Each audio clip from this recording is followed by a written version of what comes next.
Before इस वक्त हम मौजूद हैं अररिया में। बिहार यूथ ऑर्गेनाइजेशन यहाँ पर एक सामाजिक संगठन है जो लगातार सोशल वर्क करती आई है। आज बिहार यूथ ऑर्गेनाइजेशन ने किसान दिवस के मौके पर एक कार्यशाला का आयोजन किया, जहाँ पर किसानों से इन लोगों ने बात की है और किसानों की समस्याओं को जानने की कोशिश की है। आइए हम जानने की कोशिश करते हैं बिहार यूथ ऑर्गेनाइजेशन के लोगों से। सबसे पहले नाम बताइए अपना। मेरा नाम मोहम्मद रागिब अली हुआ, जिला सचिव BYU अररिया। किसान दिवस आज है, इसको लेकर के आप लोगों ने कार्यक्रम किया है, किस तरह का आयोजन रहा है आप लोगों का? हम लोग आज गांव-गांव गए हैं, किसानों से उनकी समस्याओं को सुने हैं। तो ज़्यादातर किसान इस नए कानून, कृषि कानून को लेकर परेशान हैं, क्योंकि ये सरकार पूंजीपतियों के लिए काम कर रही है और इसमें किसानों को डर है कि हमारा ज़मीन कब्जा कर लिया जाएगा पूंजीपतियों द्वारा। जैसे अभी किसान आंदोलन दिल्ली में लगातार चल रहा है। पंजाब, हरियाणा, उत्तर प्रदेश के किसान दिल्ली को घेर कर बैठे हुए हैं और बिहार, अन्य राज्यों के किसान नहीं पहुंच पा रहे हैं वहाँ अब तक, क्योंकि सरकार यातायात के साधन को पूर्ण रूप से बंद करके रखे हुए है। तो किसान तो यहाँ से जाना चाह रहे हैं, लेकिन यातायात का साधन न होने के कारण नहीं पहुँच पा रहे हैं। और यहाँ पे भी कोई ऐसा संगठन नहीं है, किसान संगठन, जो किसानों को एक करके सरकार के विरोध में उतार सके। यहाँ पे किसानों को किस तरह की समस्या आ रही है? यहाँ के किसानों को सबसे पहली समस्या है कि बाढ़ से फसल बह जाता है। जब मकई वगैरह का सीज़न होता है तो उनको सही रेट नहीं मिल पाता है। जैसे अभी इस वर्ष हम लोगों का मकई 10 से 11 रुपए किलो के हिसाब से बिका है। तो हम लोग सरकार से मांग करते हैं कि इस नए कानून को जल्द से जल्द वापस ले। और भी कुछ लोग इनसे जानने की कोशिश करते हैं। क्या लग रहा है आप लोगों ने जो आज जो किसान से मुलाकात की है, किस तरह की समस्या निकल कर सामने आ रही है? मैं गुलाम रेहान, बिहार यूथ ऑर्गेनाइजेशन के जिला अध्यक्ष। अभी जो हम लोगों ने किसान से आज मुलाकात की, उनका समस्या है कि यहाँ सबसे बड़ी ये समस्या है, रेट नहीं मिल पाती है। तो यहाँ तो बड़ी मंडी नहीं है अररिया में, यहाँ से किसान को ले जाना पड़ता है पूर्णिया, क्योंकि यहाँ से ले जाने में उनको भाड़ा लगता है और भाड़ा प्लस उसमें जो बचत होती है वो ऑलरेडी यहाँ जो छोटे मोटे दुकानदार उठाते हैं उनसे आधा से ज़्यादा वही रख लेते हैं। तो किसान का ये हाल है यहाँ कि उनका सही से जो लागत है वो भी नहीं उठा इस बार जो मकई हुआ है तो किसान का सही लागत भी नहीं उठा। पिछले साल मकई जो हुआ था वो लगभग 19 रुपया 20 रुपया बिका था। इस बार लॉकडाउन में फंस के 1800 रुपया कुंटल सरकार ने मतलब यहाँ रेट आया था, लेकिन बिका कितना 1100 1000। तो ये समस्या बहुत बड़ी समस्या है। इस बार जो लॉकडाउन में कितने मजदूर बाहर से आए हैं, जो भी था घर में वो सोचे कि यहाँ कुछ कर लिया जाए, तो वो भी नहीं हो पाया उनके साथ। मकई नहीं बिका, तो बहुत ज़्यादा परेशानी हो रही है। और बात रही कृषि कानून के, तो यहाँ से जाना तो चाहते हैं लोग, लेकिन अभी साधन बंद किए हुए हैं, इसलिए हम लोग छोटा मोटे मीटिंग करके उनसे बात कर रहे हैं और आगे करेंगे। बताना चाहेंगे कि किसान आंदोलन इस वक्त पूरे देश में चल रहा है और दिल्ली के आसपास जो किसान हैं वो लगातार आंदोलन कर रहे हैं और सड़कों पर जाम करके बैठे हुए हैं। इसमें जो उनकी मुख्य मांग है, 3 कानून जो भारत सरकार के द्वारा लाया गया है, इस कानून में संशोधन की मांग कर रहे हैं, जिसमें एक कानून MSP भी है जिस पे है। इसी के बाद अभी हमारे साथ लोग जो है कर रहे थे कि जो रेट तय किया गया था मकई का 1800 रुपये के आसपास MSP तय किया गया था, लेकिन नहीं रहने की वजह से सुविधा उनको 1000 रुपये में बेचना पड़ा। और भी कुछ लोग इनसे जानने की कोशिश करते हैं जो MSP को लेकर के जो लड़ाई हो रही है, जिस तरह से मकई का भी अभी बता रहे थे कि रेट कम पड़ा, क्या उसका असर पड़ने वाला है कुछ? बिल्कुल। मैं Aamir Raza, BYU Bihar youth organisation member हूँ मैं।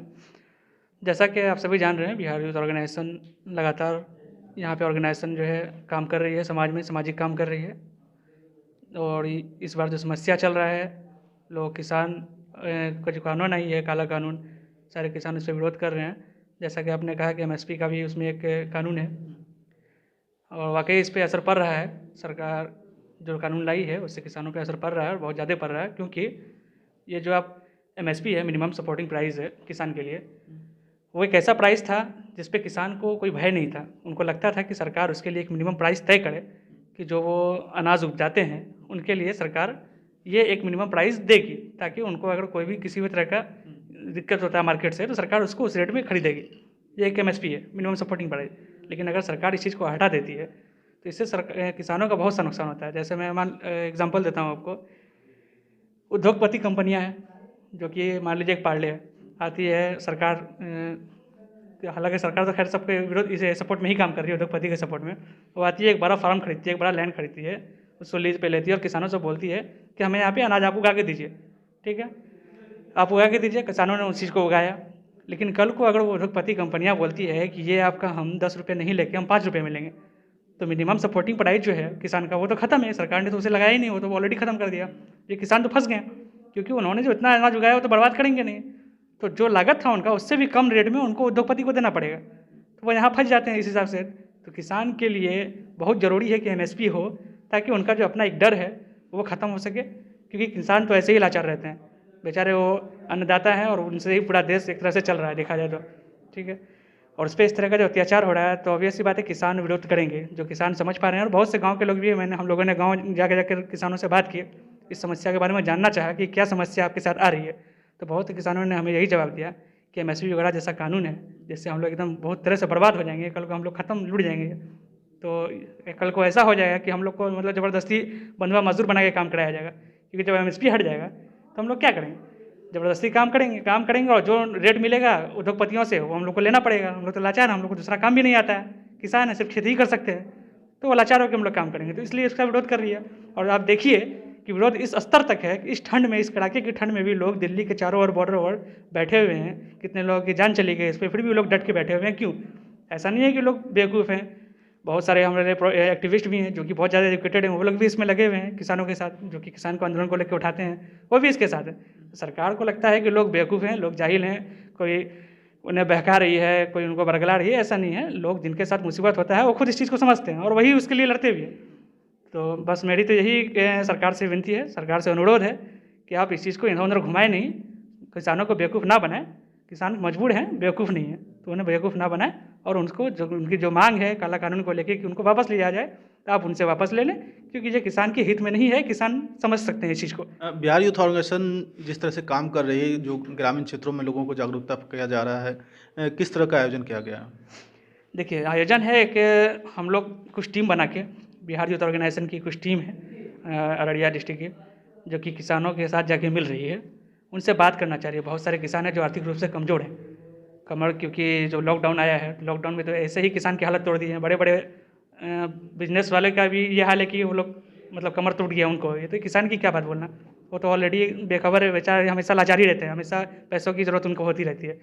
और इस लॉकडाउन में इतना बुरा हाल हो गया है कि जो किसान, कुछ किसानों से हम लोगों ने बात की, उन्होंने कहा कि हम लोग इंटरनली बहुत सपोर्ट कर रहे हैं इस चीज़ को, लेकिन मेरे पास मजबूरी ये है कि हम वहाँ पर दिख नहीं पा रहे हैं। दिल्ली जैसे बॉर्डर पे जो एरिया है वहाँ नहीं जा पा रहे हैं, क्योंकि हम लोग आर्थिक रूप से पूरे कमज़ोर हो गए हैं। लॉकडाउन की वजह से हमारे पास कुछ नहीं रहा, खाने के लिए तक पैसा नहीं है, तो हम लोग जाएंगे क्या? लेकिन विरोध में है वो इस चीज़ को समझ रहे हैं। तो उन लोगों ने हमें एक ये बनाया, आधार बनाया कि आप लोग एक ऑर्गेनाइजेशन चला रहे हैं, तो हमारी विनती है आप लोगों से कि आप सरकार तक आवाज़ पहुँचाएँ। आपकी आवाज़ बुलंद है, आप सरकार तक पहुँच सकते हैं, आपकी आवाज़ सरकार तक पहुँच सकती है। तो इस आधार पर उन लोगों ने हमसे रिक्वेस्ट की कि आप अपने ऑर्गेनाइजेशन के माध्यम से सरकार तक ये बात पहुँचाएँ कि वो लोग इस काले कानून के विरोध में हैं। तो जानना चाहेंगे कि ये इलाका जो है सैलाब प्रभावित इलाका है, इस बार धान की खेती यहाँ होनी थी और लगातार 6-7 बार सैलाब आया, तो किस तरह से किसान परेशान है अभी, किस तरह की समस्या है? जैसा कि मैं खुद भी एक किसान का बेटा हूँ, हम लोगों का खेत नदी साइड में आता है और ऐसा स्थिति है कि इस बार धान हम लोगों को खुद खरीद कर खाना पड़ेगा, चावल। यानी बाढ़ प्रभावित इलाका होने की वजह से सीमांचल जैसे क्षेत्र का हर साल फसल दह जाता है। किसानों को यहाँ ऐसे ही बाढ़ मार देती है, ऊपर से सरकार का ये काला कानून, लॉकडाउन में जो जिस तरह ये हुआ, किसान परेशान हुआ, किसान मजदूर, इन सब को लेकर कि ये जो किसान विरोधी कानून है ये वाकई किसान के लिए बहुत चिंताजनक है।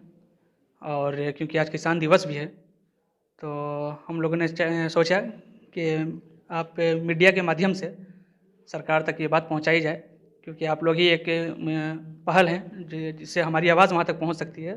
और मेरी विनती है आप लोगों से कि कम से कम किसान दिवस के मौके पर किसान पे अत्याचार ना हो, किसान के साथ कोई लाचारी ना हो, कोई मजबूरी ना हो। इस चीज़ को देखते हुए, किसान दिवस का ख्याल रखते हुए कम से कम इसके बारे में सोचें। मेरी प्रधानमंत्री नरेंद्र मोदी जी से ये गुजारिश है, ये विनती है कि इस बारे में एक बार फिर पुनः सोचें और किसान के हित में फैसला लें और इस किसान विरोधी कानून को वापस ले लें।